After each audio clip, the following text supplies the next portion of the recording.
Finishing up the Pacers Player Season Review Series today with deep dives into their point guards, TJ McConnell, Andrew Nembhard, Tyrese Haliburton, all under the microscope after a great season for all three. It's all coming with Caitlin Cooper on today's Locked On Pacers podcast.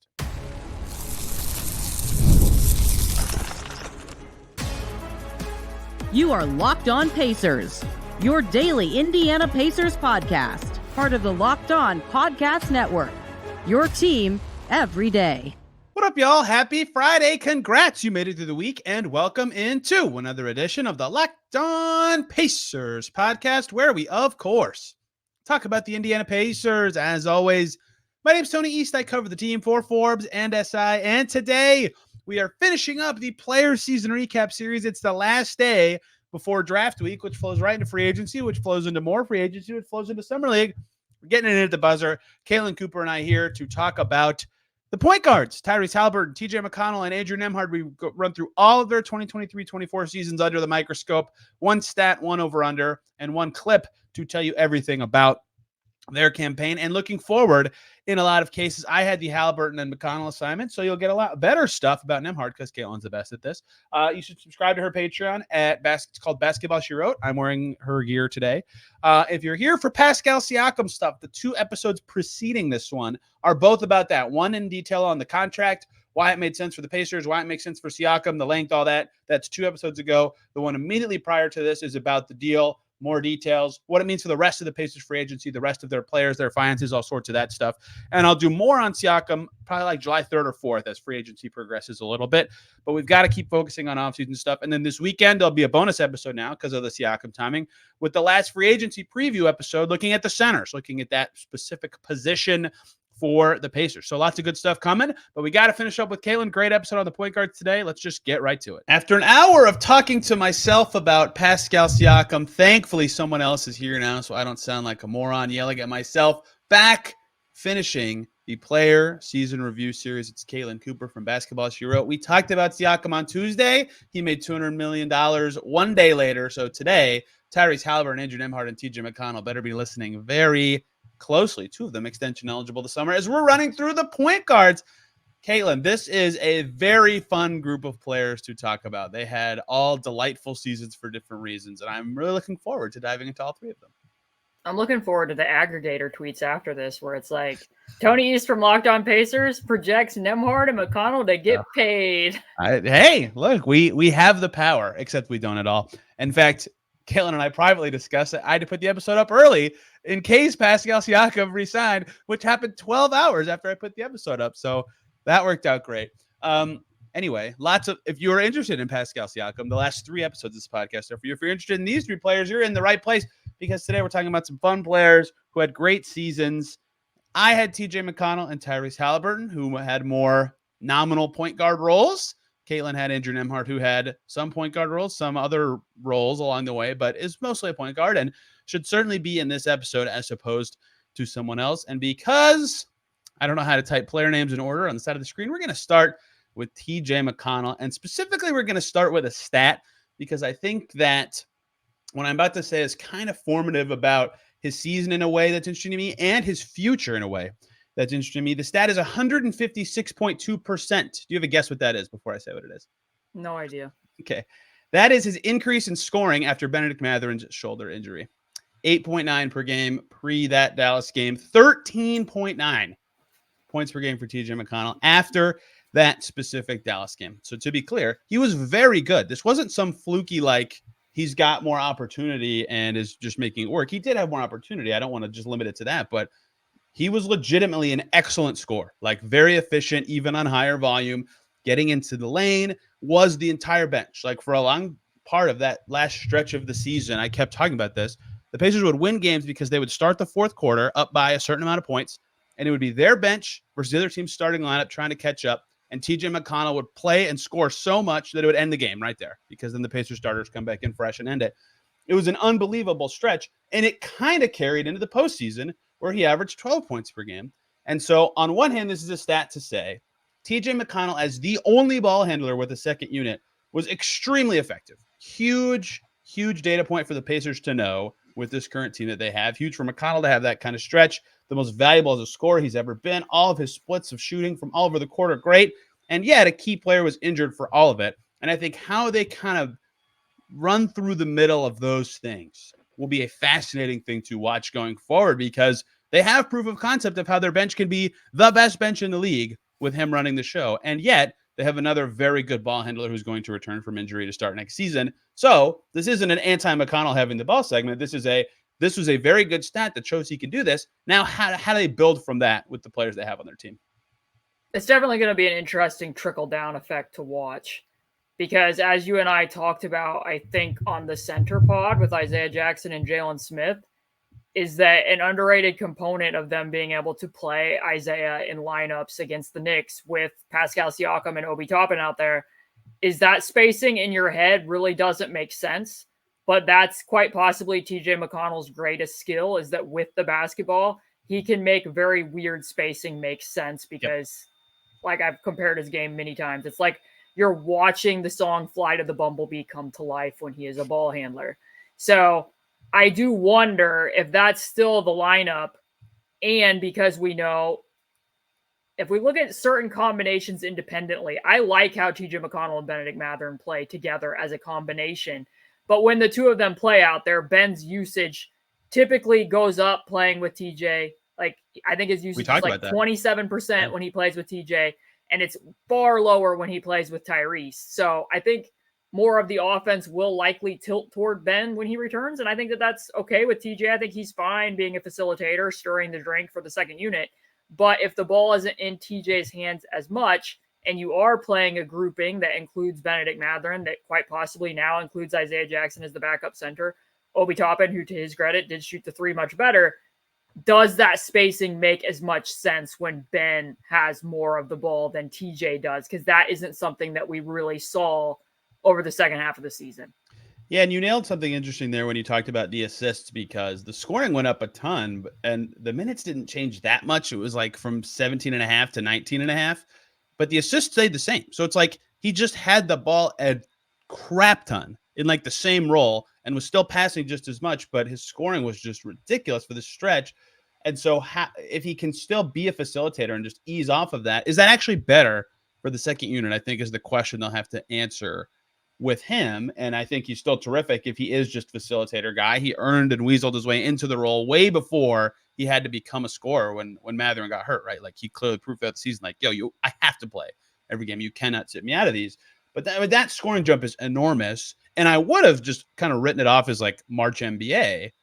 Then he was good at it in playoffs too. Like almost not every game. He had some down games for sure, but enough that, you'll remember, most remember, the last Pacers playoff series, a key adjustment late in the series was McConnell was out of the rotation completely for game 4 of that Heat series. They could not play him, but at this level of player he is, and we'll get to one of the reasons why when we get to clips, it just changes who he is in the makeup of their second unit, and to an extent their style, which will also come up later. And I wonder how that looks going forward for someone who just turned 32 and is now going to be blending with another ball handler, maybe more than that. Because the fact of the matter is that TJ plays a very exhausting brand of basketball. And I think this is probably something that might not have been talked about enough in the Knicks series, when there was kind of the controversy over why didn't they close with TJ in the closing lineup. And for one, it's like if you're having to have a discussion about why TJ wasn't in the closing lineup, and this is not me to disparage TJ, I think you kind of have a bigger problem. Like, I don't think that's a question you should have to ask, but he's better playing in shorter stints. I mean, I do agree with Rick Carlisle on that aspect of it, because just to give people some numbers, he leads the NBA in drives per 100 possessions. He also leads the NBA and passes to the corners per 100 possessions. And he's doing this while applying full court pressure, 94 feet, most of a game. So to do all of those things into play for, the end of the third quarter, all the way to the end of a game, is asking quite a lot of him. It's better when, like I said, it's like 6 minutes on, come off, come back in. I think that's probably the way that TJ needs to play. And as you mentioned, like, he is on the other side of 30. So especially as he continues to age, I think that's going to be the case. And that's part of what made his season so remarkable to me, is like who peaks at 32 in this way? It's like, and especially this kind of player, Nat Newell of the Indy Star did a great job with this. Like, how many guards that never dunk and can't shoot that well are like really good, right? Like this is such a random renaissance. And the fact that random sounds mean. Like TJ McConnell is very good and worked hard in his game. I don't mean it like that. It's a very unique situation that allowed this to pass. Can this come again next season? I think that's a fascinating thing because I've never seen a 32-year-old just totally evolve into this crazy elite scorer, which is where my clips go. And you just nailed one of the stats that's part of it, is that he was the leader in the NBA. Did he actually pass Shea? I might be using the wrong stat in drafts per 100. How close was that? He was number one. Yeah, I was tracking that the whole season. At one point, I had a tweet where I was like, I don't know how many people outside of Indiana would know that like TJ drives to this level and this frequency, and that he and Shea Gilgeous-Alexander are top two, and TJ isn't two. He finished the season number one as well.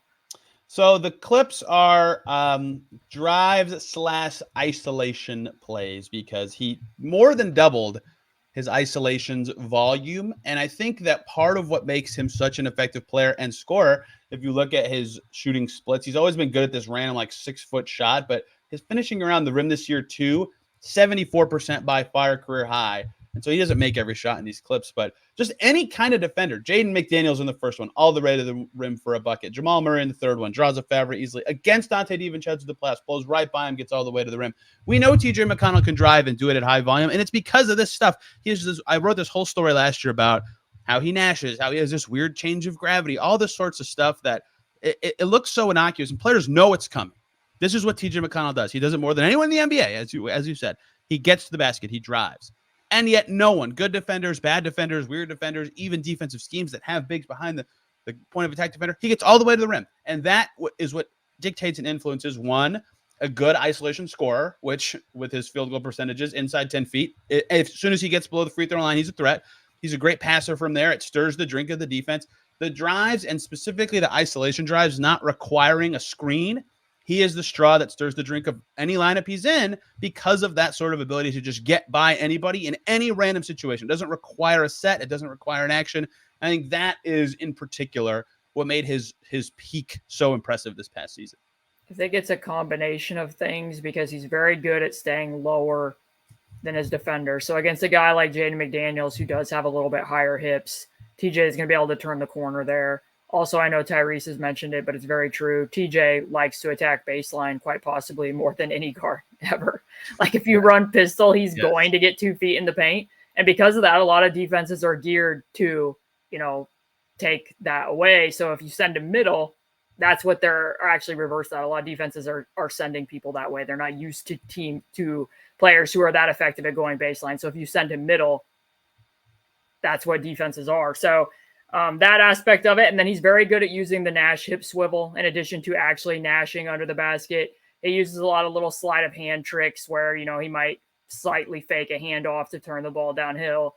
His handle, I think overall is pretty underrated in how he gets from point A to point B. So yeah, I mean, just his ability to do that overall. I don't know, like, prior to the season when there was rumors abounding about TJ potentially getting traded to Phoenix, and you and I have talked about that off the podcast, but like a lot of people lamenting the fact that, TJ never shoots threes. How is this ever going to work? And it's like, I think it's even more remarkable that like a player who uses every ounce of his being a lot of the time not to shoot a three can still do this to this level. Yeah. I mean, and you can see like another thing that I loved about TJ during the playoffs, especially against Boston, is that the Celtics many times during the regular season and the playoffs will throw a center against TJ. Just be like, sag way off. That's where we're going to put you. He's the least threatening shooter. And TJ would either, like Nash and then turn back against Kristaps Porzingis during the regular season. But they also started using TJ as the roll man, which was like fantastic to watch Tyrese Haliburton dribbling off a pick from TJ McConnell and then having TJ short roll into the paint and make plays from there or finish at the basket as the roller. Or, he would get it in the middle of the paint and then do a get handoff for Tyrese to come back and get it at the baseline. Like watching the two of them play off of each other was a whole nother aspect of this as well. But those minutes at the end of the first quarter were really quite successful for the Pacers, and towards the end of the third when Tyrese would play with TJ. So, well, part of the reason, I mean, there's a lot. They're both good is the starting point. But part of the reason TJ and Tyrese work so well together is this is the understated part to me of what makes McConnell's drive game so effective. You hear every time we hear from an opposing coach pregame about McConnell, oh, he's such a pest. I hate that guy. And they actually love him. And like other players talk the same way about him. But let me talk about another player, and that's Ish Smith. Ish Smith is 6 feet tall also, and is pretty quick and kind of fast with the ball. Ish Smith last year shot 45.7% from 0 to 3 feet and 47.7% from 3 to 10 feet. For his career, that's 56.8% and 37.8%. That's not great, right? I bring that up to say the reason McConnell works with Haliburton so well is even though he can't shoot, if he drives, it's like panic for a defense because he's so efficient in the lane. And that finishing ability is so underrated, and why these isolation clips I just pulled were so interesting to me is he didn't even score on all of them, but still you see defenses collapsing and panicking because it's like, this very efficient shot is now coming. And that's what separates him from other small guards who can get in the lane is there actually is fear of not any shot, him shooting specifically. So even with Haliburton, yeah, you can sag off him, but he can get by anybody in any situation. And it's still a good shot. So even without providing traditional 3-point spacing, that still works well. And the other part of it too is, like I mentioned, that he threw more passes to the corner per 100. That exactly what you're saying. When he gets 2 feet in the paint, because you do have to rotate that weak side defender over, that allows TJ to manipulate the weak side zone quite a bit. A cut assist going from the 45 opens up those either a corner shooter or for the Pacers to make an extra pass from that spot as well. And that's why the bench was really good at putting opposing defenses into rotation to the degree that they were. So my over-under is kind of a blend of several of these things that we talked about. And it's looking forward at what his role should or could be. This is two numbers. I'll start with the first one and then get to my actual over-under. Last year, TJ McConnell scored 26.2 points per 100 possession, by far a career high. That is higher than Jordan Poole. That is higher than Bennedict Mathurin. That's higher than Domantas Sabonis. Which all this just sounds completely crazy to me. That's higher than D'Angelo Russell. Scratch that he played more a little bit down the stretch to score more. That's crazy good. That's a crazy good scoring level. Previous to that, his peak was 20.2. So as you look at how the Pacers bench should play or how the Pacers sharing of the ball and shots should break out next year, I would like to use his second best season, which was with the Pacers in 2022-23 as the number here. Over under TJ McConnell points per 100 possessions next season, 20.2. I tend to lean the under just because they're going to be adding people back and because he will be a year older. I don't feel good about that pick. I wouldn't be surprised if it was the over, but I would lean. You're saying it was 20.3 in the Bjorkgren season. Is that what you just said? It was 20.2 last year. Not the season that just happened, the one before that. Second season of Carlisle. Bjorkgren season was 17.2, I believe. I think another component of this too is, I'm sure we'll get into it in the Nembhard section, is also how do they envision using Nembhard in minutes when he isn't playing with Tyrese, which is why I tend to lean the under a little bit, just to give people a point of reference. And some of what I'm kind of tossing around in my head here is the Pacers very successful with any two of Tyrese, Nembhard, or McConnell on the floor, plus 6.26 and 597 minutes played. Rick Carlisle knows how to run a double point guard offense. I don't have a lot of concerns for that. One area where it did kind of show up in game 3 and 4 when Tyrese was out and Nembhard was playing is Nembhard had played so spectacularly in those two games. They definitely wanted to tip more of the offense to Nembhard and Pascal at the end of game 3, which meant TJ was playing more off ball. And that was some of my concerns when the arguments were there for playing TJ in the game against New York, that despite how Tyrese had struggled in that game, are you really going to tilt the offense to TJ and have the ball in his hands in closing minutes of a potential playoff game? I don't know that you will. And then it turns out in game 3 and 4, they didn't really so much. TJ was kind of taking up space at the opposite wing, and Drew Holiday was guarding him, and Drew Holiday was just playing free safety all over the place, sending a lot of help. To the coaching staff's credit, in game 4, TJ was still kind of in that role, but they were being much more active at having TJ cut into the dunker spot, using him with a little bit more off-ball movement. But the overall point in terms of your over-under here is, because Nembhard has taken some steps forward, because Bennedict Mathurin's going to be returning to the lineup, I wouldn't be surprised if it's the under, and I don't think that's necessarily a commentary on TJ as much as the overall talent that's on the roster. I agree with you. I would have probably chosen right around that number if you just made me pick without an over-under by default. The reason I think this will be interesting is like they don't have Bruce Brown. So how do they start next season in terms of what the evolution is of their guards? Because Bruce Brown was handling the ball all the time, and the Nembhard role wasn't solidified with this version of the Pacers until mid-February. I mean, right? Like if that. So what that starts next season as? Do they change the sub patterns to have Nembhard have chances with the ball more with the second unit, with McConnell on the floor, with Haliburton on the floor? I don't know. He's the guy that I think naturally some of that could go to. And then, of course, Mathurin's return. So with absolutely no fault of TJ McConnell, who is just unbelievably good, I think that it would be a little under that, even though he just put up insane scoring numbers on insane efficiency. And I do wonder if they try to, okay, we have these young guards. Let's keep them involved. Let's see what they can do. If they go through 10 games and they don't like how it looks, if all of a sudden we just see some McConnell steady handness to open the season, which would, like you said in the playoffs, be more of a commentary about the team than TJ McConnell once again. And that, I don't want to say politicking, but that aspect of it, despite what I just said about, Rick Carlisle knows how to run a double point guard offense. It's a guard initiated offense for the most part. The Pacers have been successful in those minutes. If you're trying to get Nembhard to be, the playmaking ball handler that he was and optimizing what he was in games 3 and 4, it's harder to configure those types of things when you're adding TJ into the mix than just considering how he's going to blend with Tyrese. So that is a component to consider for them moving forward, despite the fact that, like I said, it's worked for them to this point. Hey guys, short little break here so we can talk about PrizePicks, America's #1 daily fantasy sports app with over 5 million active users. They've got tons of promotions, and it's super easy to play. All you do is pick more than or less than on 2 to 6 player stat projections and watch the winnings roll in. It's the easiest, the most exciting way to play daily fantasy sports. They have a huge community. The finals are over, but your hoops action doesn't stop. Women's basketball is heating up. Caitlin Clark, Angel Reese, Asia Wilson, Brianna Stewart, the works. You can win up to 100 times your cash watching all of them ball out on PrizePicks, which is available in 30 states across the country, including California, Texas, and Georgia. For example, to set your lineup on PrizePicks, Caitlin Clark, more than or less than 3.5 3-point made shots, and Brianna Stewart for more than or less than 23 points.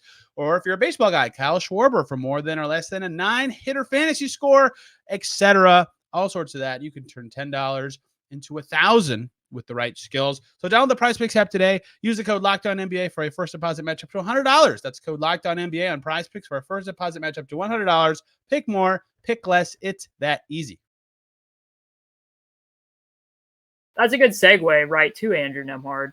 And I'm going to start with the Andrew Nembhard clips that I sent you, which I did not provide a title for, but I don't know if you'll be able to tell. But the first clip that I sent in this package is actually from the November game where they lost by 51 points. And Tyrese Haliburton did not play in that game either, just like he didn't play in games 3 and 4.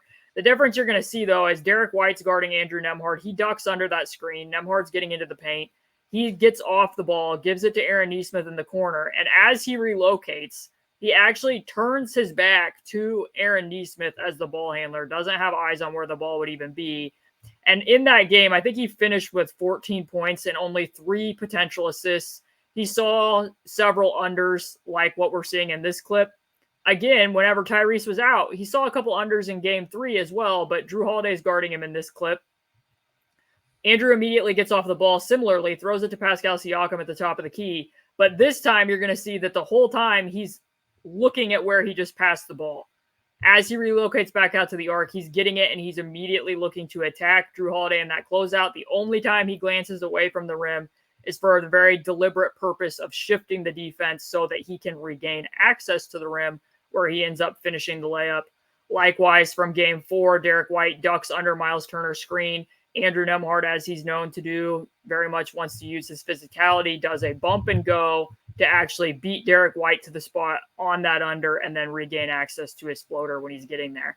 The reason why I wanted to show those 3 clips is, like, from a narrative standpoint, some of it I think gets too easily boiled down to, well, Tyrese wasn't out there, so Nembhard just has had more freedom to, do his thing with the ball in his hands and run point. And it's like, no, you can actually see very different progress in his game throughout the playoffs and also from the beginning of the season against Boston when he was the primary ball handler to what he was doing in games 3 and 4 against Boston as the primary ball handler at the end of the season.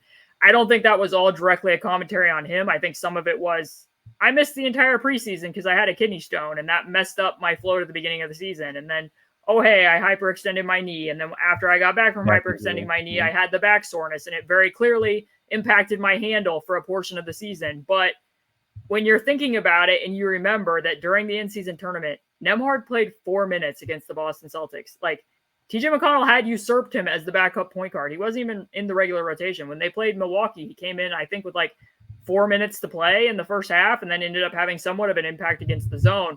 So to see what he did in full-on playoff series against the Milwaukee Bucks, against the Boston Celtics, where you can see, exact same dribble combination move, he's doing it against the Bucks, and he's executing it in ways that he wasn't in the middle of the season. How he was navigating and manipulating some of these unders from November to May, he's another really good development story, and that's very hard to do, as we've brought up in the episode with Jarris. When you're a winning basketball team, it's hard to blend that with development, and probably no player showed that more this season than Andrew Nembhard as being a success story. Yeah, I found it fascinating in those last 2 Celtics games, and these clips illustrate this to an extent. Like, they could not keep him away from the rim. And for all the things Andrew Nembhard is, like, I don't think of him all the time as just like, if this guy gets the ball, no one can prevent him from getting to the basket. But even being guarded by whatever you want to consider Drew Holiday as a perimeter defender, best, top 5, whatever, one of the best perimeter defenders in the league, and if not one of the Celtics' many other core pieces, he found a way, whether it was when he on his first catch, by moving the ball, by doing whatever. And that really stood out to me as what led to those games of him looking so poised, so composed, and like taking such a meaningful step forward. It was really hard for me at the end of the season not to like get too high on him from those last 2 games of the season, because like everything he did in those games is what you would hope if you're the Pacers he can be forever, right? Like that kind of guy who, when he is in charge of running the show, is just this unstoppable force that can run an offense effectively against the best defense, second best defense, whatever in the league, while also happening to be a fantastic on-ball defender himself. Like, he did everything in those games, and it was such a coming out party that he so earned. And I think that is, these clips show it too. What struck me so much is his just, no matter what the situation was, even if he got cut off once, every possession he was trying to get to the rim or get to the basket and do what Haliburton and McConnell can do so well, force a defense to rotate, react to you, play Pacers random basketball.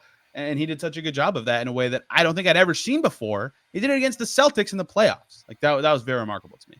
And, that's a really big difference, because him asserting himself as a scorer, he's always been a wonderful passer, but him asserting himself as a scorer made the rest of that show up even more. And like, I wrote about several things that he did during that series, because he's also very good at coming off of handoffs and using his inside hand to use a push dribble that makes his movement even more efficient.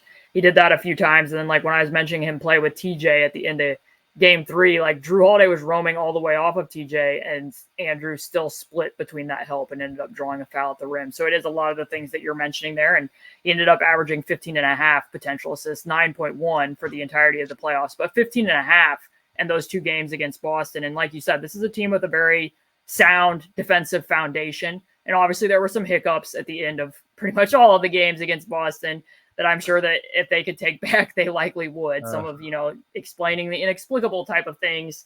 But overall, for this being a second-year player and somebody who is filling in for the team's undeniably best player in that role, doing that as a primary in the Eastern Conference Finals, I don't know how you can't come away being encouraged, despite the fact that they ended up losing those 2 games. Which is to say nothing of what you said, too, of everything that he does defensively. Right. How many players, like, have a career high scoring game in the conference finals? Like, stop. We can break down the many reasons it happened. Like, that alone, I'm like, whoa, that says a lot about who he is and his mentality, even for lack of a better term, just to be able to do that in that moment and step up in that way. Who saw that coming? Didn't the Celtics did not see it coming. Before we pivot to the stat, which could be 1, which is number of players in the team of their career high in the playoffs. Kalen, we're currently podcasting as JJ Redick is named the coach of the Lakers. I find that very fitting. Have we triggered this again? Did we get someone else paid, Tony? This is our bit. This is better than the German bit, I think. We're getting people paid. But I'll throw the one stat out there. One stat is 4.4 And that is the swing net rating for how much the defense for the Pacers improved with Nembhard on the floor last season. That makes him the highest impact of any player on the roster, according to Cleaning the Glass. So this is another aspect that I kind of wanted to talk about just a little bit, in that he's the best point of attack defender on the roster. Ben Shepherd is very close in that regard too. He had his struggles with Jalen Brunson, to be sure, and there was a reason they flip-flopped that matchup. Nembhard doesn't have – you really need to have a wing defender to guard Jalen Brunson because of the amount of separation he's able to create. His entire game, like we talk about the stutter rip as a move, but it's like Jalen Brunson's entire game is the stutter rip. I think Sampson compared him to like a buffer machine and trying to guard a buffer machine, and that's very true. But I think that an underrated aspect of how the Pacers managed to guard Jalen Brunson, which some of that was because he was dealing with the injured foot, but is they put Aaron Nesmith onto him. But in the first game when they made that adjustment, they put Andrew onto Josh Hart. And Andrew has tremendous defensive feel in addition to being a pretty sound on-ball defender, and that he was peel switching. If Aaron got beat by Jalen Brunson, he would jump and peel, and then Aaron would, peel off to his defender. Lots of help there. It was like they were defending Jalen Brunson with a village, and Andrew was a big piece of that. And in part, then they ended up, Dante DiVincenzo went off because Tyrese was guarding Dante so that they could use Andrew as that help defender. Then they ultimately ended up making the decision of like, let's use Pascal as the roamer so that we can have Andrew guard Dante DiVincenzo. But as you're listening to those progressions, you can hear a common theme that like, yes, Andrew's best matchup was not Jalen Brunson, but Andrew was very much a part of how they were guarding Jalen Brunson. Yeah. And then when they needed to put a fire hose on Dante DiVincenzo, he was also a very big part of them using him to chase him in off-ball situations as well. So I've said it for a long time. I do think that he's their best impact defender. I think he's their highest field defender. And the reason why this number matters even more to me is like, I've already seen a lot of people discussing like, if Andrew is closer to being this version of himself that we saw in the playoffs, how are you optimizing that next to Tyrese Haliburton? And I'm not super concerned by that. I think everything that I saw in the playoffs only makes me more bullish about it because Tyrese showed progress as a screener and as a movement shooter. Andrew was shooting close, I think, almost 50% on catch and shoot threes in the playoffs, shooting a very high clip on pull-up twos in the playoffs. And just to provide, a background history story, the reason why De'Aaron Fox and Tyrese Haliburton didn't work in Sacramento had very little to do with the offense. The reason why that didn't work is because that roster was incredibly awkward and unwieldy, and because the defense was very, very bad with De'Aaron and Tyrese on the floor at the same time. They were giving up like 118 points per 100, which that season would have been the worst defense in the NBA when those two were on the floor. Andrew Nembhard helps Tyrese in that regard. It's not a hindrance. And there are times even where sometimes, like they played OKC, I wrote an article about it. There were certain spots where Tyrese also helped Andrew with what he does and passing lanes away from the ball in certain circumstances as well. So Andrew helps them defensively because Tyrese needs somebody at the point of attack, and that's his best role. And as we saw in the playoffs with the amount of time that Tyrese got face guarded, it was very valuable to the Pacers to have a two guard who could also run offense for them. Not my one number, but for people who might be interested and want to know, the points per chance on the pick and roll for these 3-point guards in the playoffs, 1.047 points per chance for Nembhard, 0.988 for Tyrese, and 0.983 for TJ. So when everything shook out, they actually had the most efficient offense with Nembhard running the pick and roll for them in the playoffs. And of course, I will couch that and say Nembhard was drawing the weaker assignment. Like, he was not being guarded in the ways that Tyrese was earlier prior to games 3 and 4, where, he's being guarded by Damian Lillard. Maybe he's being guarded by Jalen Brunson. That's going to make the pick and roll a little bit easier to run when that's the on-ball defender. But that's very much to Tyrese and the Pacers' benefit that they have somebody who can run that of efficient offense when Tyrese is seeing the more exaggerated coverages because he is still the best player on the team. Where do I start in response to all that? Okay, so looking at defense specifically, the thing that's always struck me with Nembhard and how he specifically boosts this team defensively, he's very malleable, and you kind of ran through that when you could describe all the many roles he was required to take on to help slow Brunson or the Knicks in many various ways. But like, I know this example is used in a way to clown the Pacers, and to be clear, it should be in a way.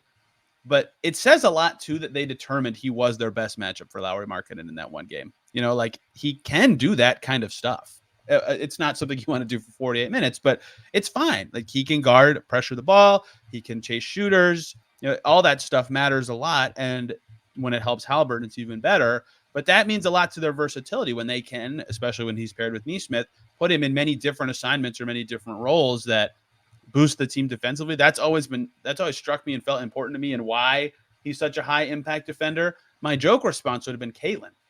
The Pacers' defensive rating with Quentin Jackson on the floor was stunningly low this season. I believe his on-off was better than Andrew Nembhard's in his 11 minutes. Cleaning the glass has other... They have garbage time filtered out, yes. Because all the two-way guys had like comically low defensive ratings. Believe it or not, when you're defending against the other team's awful players, it is in fact pretty easy to have a good defensive rating. So I agree that he is the most impactful defender on the team. I think he pairs very well with Haliburton in large part because of that. But the fact also that he can run a pick and roll, and maybe next year he enters the season as a guy who's trying to put pressure on the rim more often, like we saw in the last two playoff games, that becomes like closer to a dream fit next to Haliburton. And we talk about it on there or off, but we've talked about what that player would be, and he gets closer to that every season. Maybe a couple more ticks of 3-point percentage would help quite a bit, but you need someone who can put pressure on the rim besides your star guard at times, and defense is a very important part of that role as well. He's getting very close to being exactly what I would think they would need at that spot, despite some people wondering what his long-term role on this team is. And the fact of the matter is, from the Pacers' perspective, this is easy. Because Nembhard may not be a star yet, but he is easy. And fitting him into spots and what he does isn't a hard thing to figure out, and he addresses the needs of the team's best player. And like you said, we'll see how the shot continues to handle, but the catch and shoot three really came around for him in the playoffs, obviously, when he made the game winner, but overall it did. And the pull-up two certainly did as well from a shooting and shot-making standpoint. So the only question you would have is from his perspective and how much of the ball he's ultimately going to want. But if you're able to sign him to an extension, that much of a concern isn't really there for you anymore, because they've won these minutes with the two of them on the floor for 2 seasons running. Like, they've shown they can play together. Your only question is, can you optimize him, and how much of the ball and where should it get split? And if that's a question you legitimately have to ask, like if you're to the point where you're like, hey, should more of the ball go to Nembhard than Tyrese Haliburton? I think you're feeling really good that that's a question that you have to ask. Like, that's not a problem. That's a good thing. Should we give less of the ball to one of the best 5 offensive players in the NBA? Seems like a good thing to wonder. Yeah, I did the splits at some point during the season, and I think he might have closed poorly from 3. I'm trying to check off the top of my head. He did. He only made 5 in the last 7 games. But post in-season tournament, like after he was done with the hyperextended knee and back stuff, he was a 38% 3-point shooter. Like, clearly the starts of the season and rhythm he had held that down. And then before that last stretch that I just referenced, where he was just terrible from 3, like until April, he was over 40% from that stretch. So the 3 is there. Like, it's getting very close. He hit a skid at around the same time. That's why their shooting was brutal as a team, because like Tyrese was in a slump and Andrew was in a slump at the same time. Like, I think there was a point in time where Andrew had like 5 of his last like 27 threes or something like that. But my one over under for Nembhard, which goes to this entirety of this conversation, is 20.9, and that was his usage rate last year when Tyrese was off the floor. Whoa. Would you take the over or the under? And just for frame of reference, full his usage season, with like Tyrese, his usage with Tyrese was 13.6%. It was 20.9 without Tyrese. And if you want the numbers with TJ, his usage with TJ on the floor was 12.7%, and without TJ, it was 16.6. He's finished the season at Basketball References number, which every site has like slightly different usage calculations, whatever, at 16 on the dot. I mean, it's going to be higher than last year, right? It almost has to be. I think. But if this is why all this is very complicated, because if it's higher without Tyrese, does that mean Ben and TJ's is lower? Someone's has to be, yes. Yes. someone's has to be. Man, I can't imagine. Man, I can't imagine his isn't a little higher with Tyrese next year. But also, there's minutes in there where it's those two together without Pascal on the team yet, or for example. Mm-hmm. So maybe it does settle in about that number. And we talked about the 2-man game between those two already. But if he is truly a guy that's hard to keep from the rim and understands how to add pressure as like a third ball handler, You have to run through that guy sometimes, and at least more than 12% of the time. So, but then how do you feel about off-ball TJ? Yeah. This episode has turned into quite a difficult conversation about the Pacers, Caitlin. I know, and then it's like you look back at it, and like I said, I'm like, well, they win the minutes when at least two of these guards are out there. But then when you start thinking about like, how do you optimize Nembhard to be what he just was? The questions aren't hard when it's Nembhard and Tyrese. It becomes harder when you're debating what is the best usage of Nembhard and TJ when Tyrese isn't on the floor. That's when it becomes a little bit trickier. Yeah, that 16 that one hit me the hardest when you were like reading through the numbers individually of the one that I was like, oh, that feels too low. But we just ran through numbers of why TJ was good with the ball and what it meant for those bench groups too. And is that going to happen as often? Because it seems like if it's, what we've seen of Rick Carlisle through 3 years is part of what he likes about a second unit is keeping it together. Like even if there's an injury, sometimes someone leapfrogs somebody else so that bench group can stay. So if the bench group starts the season as TJ plus Ben and it's working, like how much TJ and Drew are you going to actually see? This is quite the conundrum you've put me in. Yeah. And their goals now are not as much about development. They still are, but not as much. I don't know. To officially answer the question, I think I'll take slightly over, but not by a whole lot. I think I would take slightly over. And I just wonder what the implications of that mean. This was a good one. This got me thinking about the team more than any discussion we've had on any of these. Because this is what's interesting. Like all three of these players, like I want to make clear, they're all very good. Like I strongly do believe that the Pacers have more depth at point guard than any other team in the NBA. Will Furr always was the king of saying this to me, but he would always say a good problem to have is still a problem. Like it still requires addressing in some way, even if all the solutions are good. Right? Let me frame it this way though, because this is something that I said on my mailbag podcast last month. I feel as though like this is very, very different than talking about Turner and Sabonis. No doubt. Like, yes, it's a good thing to have two centers who are talented, but I think we could all immediately look into the crystal ball and be like, it's not going to work to play two centers together. Eventually, you're going to have to make a choice.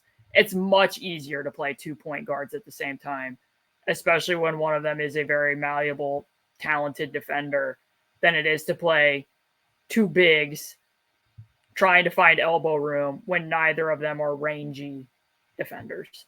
So that conversation felt very purgatorial. This one is more so, like I said, that felt very purgatorial. This one, from the Pacers' perspective, from their side of things, it's not hard.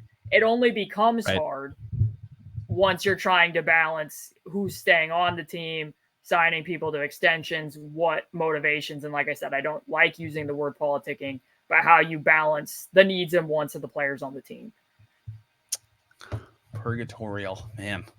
I got to up my vocab when we do these. Well, and the last thing I would say is like the difference between Sabonis is they're not, none of them are subtractive from each other. And we've ran through the reasons why throughout this episode in many ways. And Sabonis got better throughout the years, but it was very obvious that like they had to sacrifice and change their game slightly to make that as good as possible. So I think they are subtractive from each other if TJ's having to play off ball next to either one of them. Yeah, yes, that's true. But he's not such a negative spacer as the way he used to be with what he is now, I would say. He can make open threes, but people do not guard him. I don't even mean he doesn't have the ball. Yes, I don't even mean that. I still kind of, what do they call it? The no yes shots. Like all his threes, I still even if you're shooting 40%, I'm like, I don't know, but they go in. So what do I know? Should we pivot to the guy, the All NBA man? Can I make a joke? When you've emerged, when I have people in my mentions and on YouTube videos being like, should the Pacers consider trading Tyrese? I just want to put it out there. People know, no. They have not emerged even close to that type of a conversation. Tyrese is I don't think people realize like Tyrese is the team in a lot of ways. Like the identity of the team. Like they're not even close to needing to have that conversation. They never will be close to needing to have that conversation. Yes. One more break here, guys, so we can talk about LinkedIn Jobs. When you're hiring for your small business, you want to find quality professionals that are right for the role, and that is why you have to check out LinkedIn Jobs. LinkedIn Jobs has the tools to help you find the right professionals for your team faster and for free. LinkedIn is not just another job board.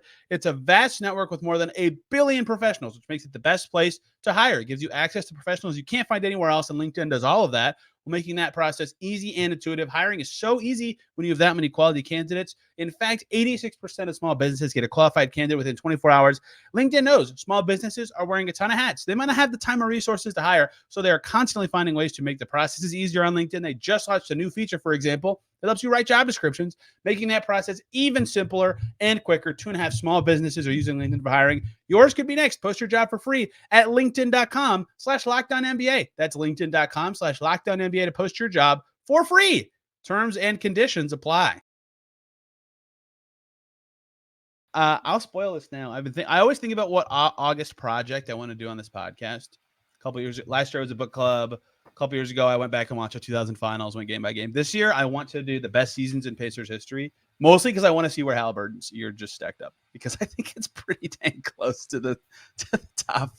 I don't know if people realize that. That's a good segue into. Go ahead. There's not a lot of people who've ever shot 40% from three last year and averaged 10 assists. That's fairly rare, but yeah, he didn't shoot 40% from three last year. Caitlin, come on, he's a terrible shooter now. Remember? Oh yeah, I forgot. Hamstrings, man. That could have been my over/under. 1.5 healthy hamstrings to start the season. It will not be.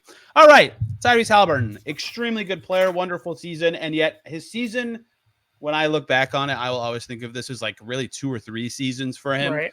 Season 1, whatever you want to call it, pre-injury, pre-in-season tournament, through the in-season tournament, when people were like legitimately saying, is this guy in the MVP conversation? And then season 2 was that Portland game, and then the ensuing 15 or so games where he's playing 20 to 30 minutes at very random times and not all 4 quarters and stuff like that.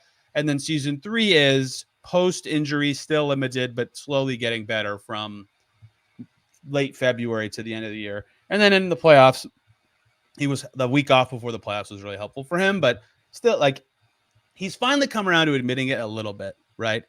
You know, he said, I'll let you guys decide, but I was on the injury report every game, or, you know, you guys could watch me play and see. Like, he won't say it. Stars never say it, but like, you could tell the injury was a thing for the rest of the season. And finally, he's like letting it squeak out a little bit. I only bring that up to say, I think it's important sometimes to cut through those numbers statistically when talking about some of the stuff we're talking about, even though we won't do a ton of that today. We're going to start with clips today, because this is something that I really enjoyed about the development of Tyrese Haliburton this season. And last year we did season previews together, and we not necessarily debated, but talked about the value of, hey, I'm an awesome, brilliant passer, most assists in the league, maybe the best passing guard in the NBA. And yet, me looking for my shot maybe is the most efficient offense we have as a team. How do those skills marry up? And he had to fight himself and find the balance of that for forever. And so something that would often happen to him is when he would get into the lane or get past the defender in the lane, if he couldn't get all the way to the rim, he would look to pass, because I'm Tyrese Haliburton. I'm a great passer. There's got to be a lob. There's got to be an open shooter. This year, his floater was awesome. It was such a cool development in his game that changed the level of him as a scorer in the third level. Drop coverage was way harder. You couldn't come in off of shooters from the weak side. He upped his volume and percentage on what Synergy calls runners, what the common person call floaters. Now, in this clip specifically, what I find interesting is the manner he takes them, right? He still knows when the big is there, he can get it up from the free throw line or wherever. He made a lot of them last year. But I still feel like sometimes when there's a defender on his hip, he rushes to get him up, which is not a very Tyrese Haliburton-esque thing to me, to rush a shot. And so the first one, Drew Holiday's behind him, and he takes a floater over to Myles, K-Dad misses it. But most of the rest of these, when he kind of gets below his man and sees a big low, and he realizes he has space for the floater, he puts it up and in. And I found that to be the first kind of sign in my head that he has realized, to some extent, him finding that shot is just as valuable, if not more so, every time than him being this insane distributor. And that was a big part of his scoring growth to me, especially during the part of the season where he was making every three he took, was that he could score from the rim and from deep and in this range of the middle of the floor. So you always had to have all your defenders' eyes on him, because a good shot's going up at some point. And it creates indecision with the rest of his game. That's why the floater is important to him, because he can throw the late lob. He has the finger roll, he has the floater, and he has the skip pass. when a big's rolling to the rim, that creates a lot of indecision and why he's so good at toying with the low man in the way that he is. And I will say, I actually disagree slightly, just a little bit, because he is very floater dependent. And because of that, that's in part why Milwaukee and the Knicks were shading him so aggressively to his left. Because if you're sitting on his right hip and he gets into the paint, you have an automatic strong hand contest on his floater in ways that if you're somebody who more often gets to the rim or you lean more heavily on the pull-up too, it's not as much of an impact. So with how efficient he was with the pull-up too, and especially in the playoffs, because right now he's not really somebody who can withstand a shoulder bump and still get to the rim, I actually would have liked to see him access the pull-up too a little bit more, because his efficiency on the floater dropped down to 46% in the playoffs. He still was shooting above 55% on the pull-up twos, and I felt like those were there for him a lot in the middle portion of the Bucks series and some against the Knicks, and he didn't always go to it maybe quite as much as he could have, especially at the point of the season when he wasn't getting his pull-up three to fall at the same clip as he was earlier. Yes. So that would perhaps be my only counter. That being said, when he pulled out the left-handed floater and the game against Detroit, I was like, you know what? More than about anything, if he could literally practice that and feel comfortable with it, doing an offhand floater in the way that Mike Conley does, that could be really valuable to him.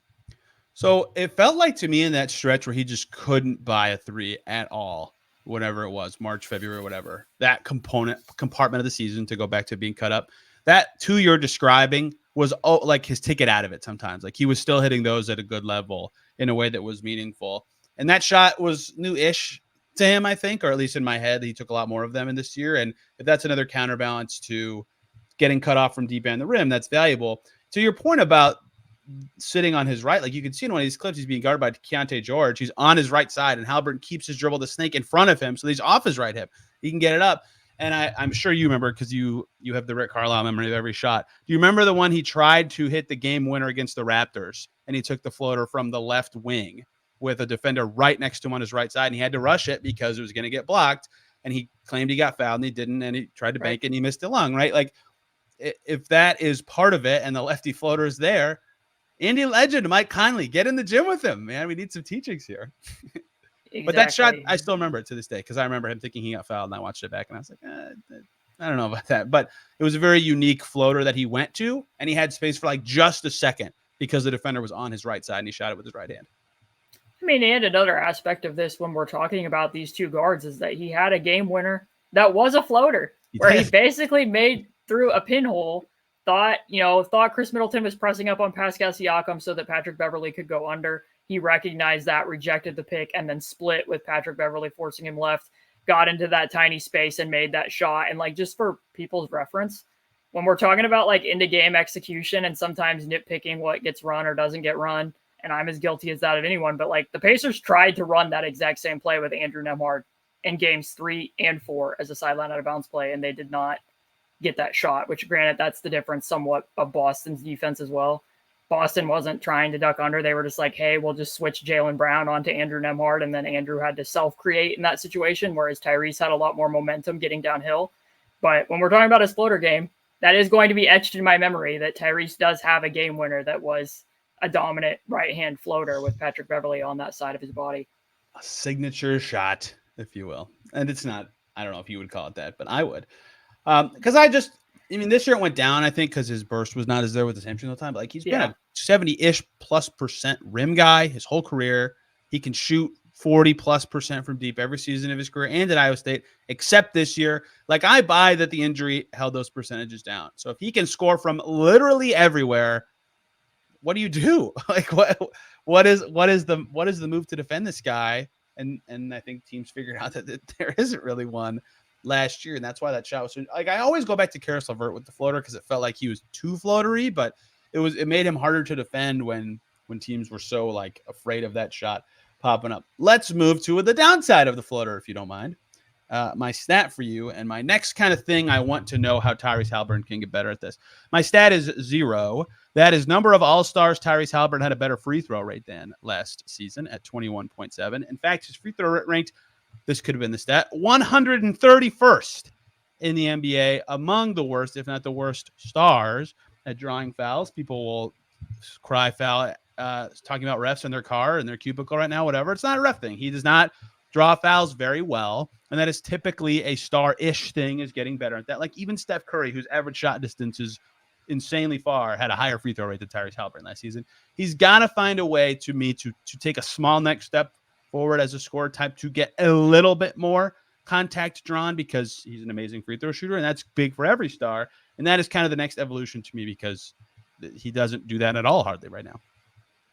If you'll allow me a mini rant that applies to this, while we are talking about the injuries to an extent, I wrote a piece after game one of that Knicks series after he had only taken, what was it? I think 6 shots in that game, and got a lot of criticism in that one. And then also in game 5 when he didn't take many shots, in part I felt because, he got hunted on 22 screens. He only used 15 screens himself. I felt there was an exertion element there. And game 1, as you say, and he says, like, for people who watch me, I think you could probably tell, like, it was not normal for a person in that the Pacers consistently used him to show on picks that he was playing in drop coverage and didn't look like he could barely move. Like, there was one attempt of a floater where he looked like he had no lift getting off of that left leg at all. Like, he was listed on there with back spasms consistently in that series. I didn't feel that he looked like himself post-injury on January 19th when he came back against the Blazers and then missed time. I didn't feel like he started to look like himself again until game 7 against the New York Knicks. So it's very hard to parse a lot of what he did on the back end of the season, because knowing enough of the quirks and nuances of his game, and when you're talking about the foul rate, this is one important thing that I will bring up, is that in the playoffs, more so than in the regular season, teams were willing to show help to him at the nail. And it became a course for the Pacers and for him where it was like, we're looking for frictionless scoring. We need to have guys who can punch the gaps behind that. And they, to me, weren't always being active enough with that, because he wasn't as active going to his low gather where he could split between that help and potentially draw a foul there, where we would have seen him doing that somewhat at the beginning of the season and last season. He wasn't willing to move in the same ways that he was prior to when that hamstring happened and prior to when the back spasm issue was happening. So I do agree with you. I think that that's something that you can probably talk about for the entirety of his career, in addition to sometimes being too deferential, is that he chooses frictionless aspects sometimes, and he also chooses areas where, perfect being the enemy of good. Like, he would rather not take a shot and not miss it than potentially draw contact at the rim at times, or draw contact at the rim at times. So I do agree with you. I think that he needs to up the free throw attempt rate, but I also think that there was clear limitations, and I didn't think that there was probably enough said when he was getting some of the criticisms for the low shot attempt games of like, hey, this is actually a person who's continuing to play and clearly isn't playing to their full athletic capabilities. Yeah, the low shot attempt games were a product of like 1,000 things to me. And to his credit, like, probably his biggest superpower is his ability to adjust like very quickly to what the problems were and identify them. That's why it never happened twice in a row. Like, I think the worst game for it was game 1 of the Knicks series.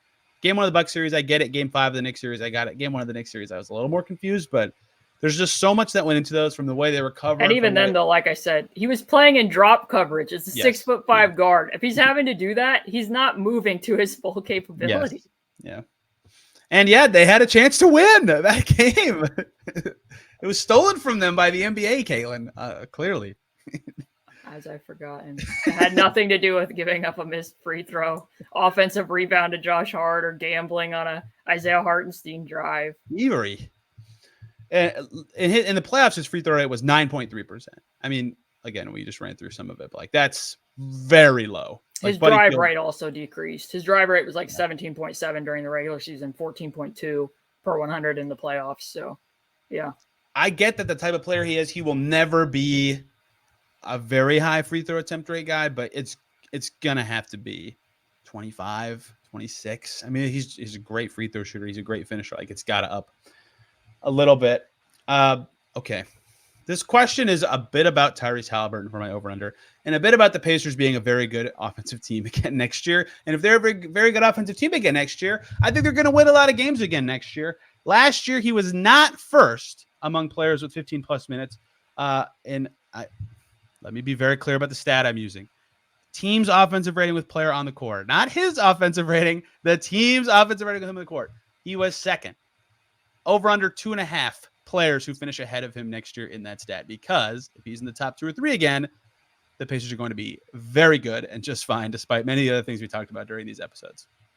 I mean, to a certain extent, you're saying that's the swing rating, or that's the rating when he's just on the court? On the court ranking of every player. There was one player who's their team's offensive rating with them on the floor was better. This is NBA.com's offensive rating. Was it Jokic or was it Luka? Jokic was 3rd. Luka was 5th. The player is a bench player. You're going to be like, oh, that's stupid. Okay. So, actually, this player is very popular right now for his playoff performance. It was Peyton Pritchard who finished first during the regular season last year. Duh.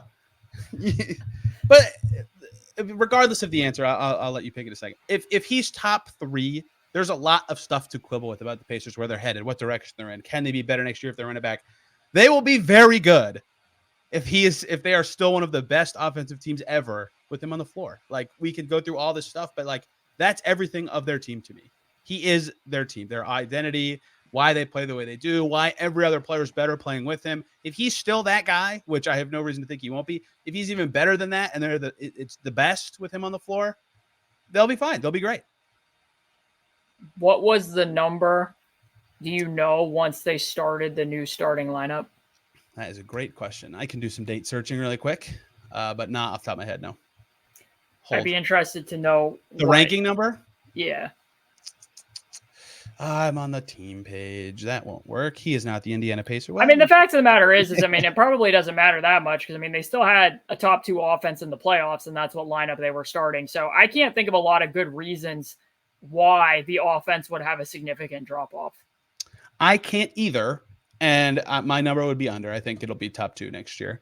And I think that is why, no matter, they have Siakam again. Like, there are so many things we've talked about. If none of their young players get any better, which is the theory of running it back, they'll still be very good next year. And I think that is a very formative part of the Pacers' new reality of expectations are not about development at all, which is why I said that with Nembhard and the lineups he was in. It's about winning, because this is their reality. They can be, at any given night, any given month, the best offensive team in the NBA, like, the whole time, because they have Tyrese Haliburton on their team.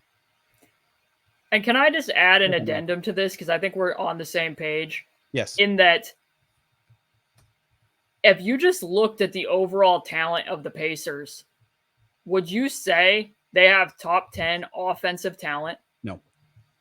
And yet they had one of the greatest offenses of all time. And like I said, in a playoff setting with many of these people playing in their first playoffs, they were still a top 2 offense.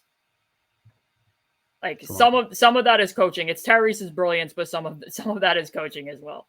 Like, when we're talking about, we didn't decide to do a coaching and a front office episode of this because we are getting very close to the draft. But in the reverse, if you were to look at the defensive personnel, I think they're probably getting about what should be expected if you properly rated the defenders on the team.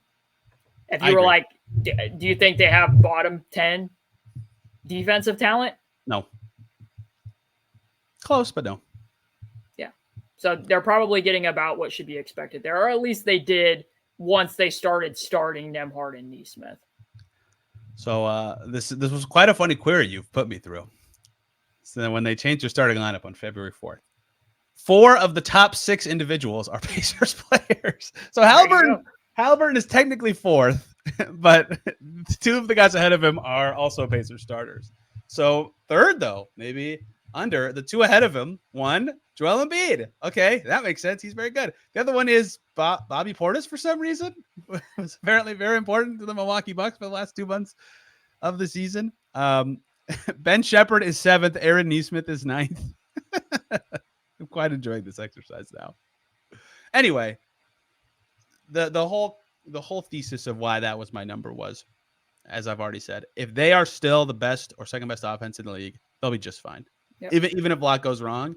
And yeah, they'll have to make decisions about that next year if things go wrong, and that's just the only thing they're good at. But I don't necessarily I don't know what direction's the best for them right now in terms of like gunning for upgrades versus running it back and developing, but they'll be good either way.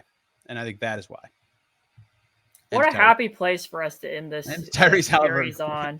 Tyrese Haliburton is good, and the Pacers will likely be good too. Well, I can't believe that somehow I got higher on Tyrese Haliburton than everyone else this season. Like somehow the graph of like fan perception of him went down at some point, and I'm like, he's very limited, and they're still like very good. Like, isn't this a good thing?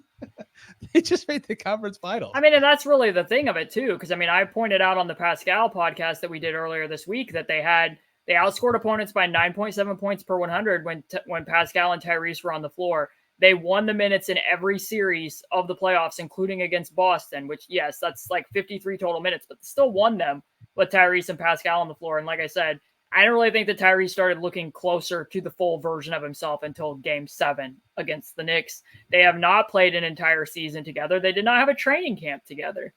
So, are you suggesting they should keep Pascal Siakam? I'm saying they probably should. Whoa! That's a good way to end it. It's probably a good offseason move. I think, now that we've gone through the selection as Caitlin, I think I'd be willing to give Siakam about $190 million. I think that sounds about like what I'd be willing to. Would you do it for 4 years? I think that sounds about exactly what I would do, despite me not predicting that would be the case. That is what I would do. We did it. We didn't talk about Kendall Brown. We didn't talk about James Johnson, Daniel Tice, Jordan Nwora, Bruce Brown, Buddy Hield. Lots of guys who had little impact, some of them much larger than others. Does it just feel like you went on an archaeological dig? Did I miss anybody besides two guys? Past time, just cracked open a time capsule. Doesn't it? It feels like a long time ago that Jordan Nwora and Bruce Brown were on the Pacers, and that was 5 months ago. They played a game, a little over that.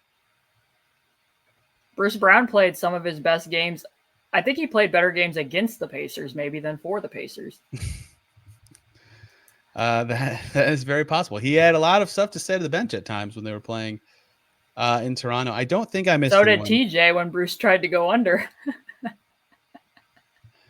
That is also true. Okay, I didn't miss anybody who didn't have a 2-way contract this season. They all had fun moments for this team. Caitlin, this was very fun. I don't know if we'll have time to do the last one we did last year, which was the Rick Carlisle, Kevin Pritchard episode, because the draft is in 5 days from this coming out. And we're going to switch YouTube channels into a mailbag. So we are.